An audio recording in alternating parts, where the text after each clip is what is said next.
I've given direction to my team to accelerate, to expedite, to cut birokrasi. Keputusan Presiden Prabowo Subianto mengakuisisi varian anti-ship cruise missile ASCM rudal BrahMos versi terbaru dari produksi India-Rusia dengan lebih canggih dari teknologi yang dimiliki Filipina makin menguat. Kejadian Presiden Prabowo Subianto di Hari Nasional India Minggu 26 Januari 2025 untuk memperkuat kerjasama bidang pertahanan kemaritiman membuat militer Cina dan AS waspada.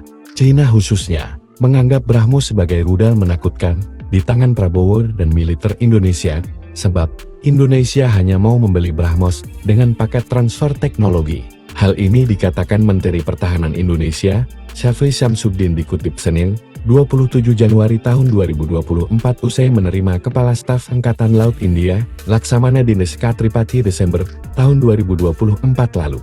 Menhan mengatakan Indonesia tak hanya bergantung pada teknologi India, tetapi mengembangkan sendiri di perusahaan pertahanan Indonesia, seperti PT Pindad, PT DI, dan PT PAL. Kolaborasi pada teknologi canggih seperti BrahMos juga menjadi sorotan, sekaligus menjadi peluang bagi Indonesia untuk belajar dan berkembang, kata Syafri Syamsuddin, seperti dikutip thidfn.com.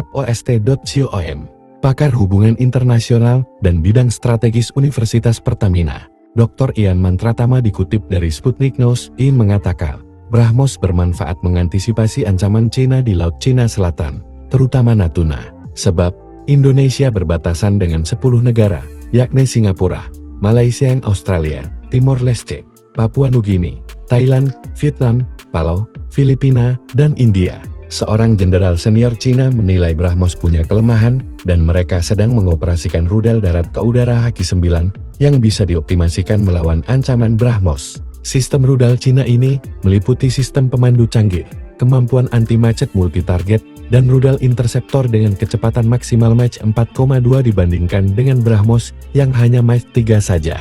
Hampir sama. Pakar militer AS dan Ketua Tata untuk Urusan Strategis dan peneliti senior di Carnegie Endowment for International Peace, asli telis BrahMos memang canggih, namun tak memiliki kemampuan C4ISR, sehingga tidak efektif digunakan.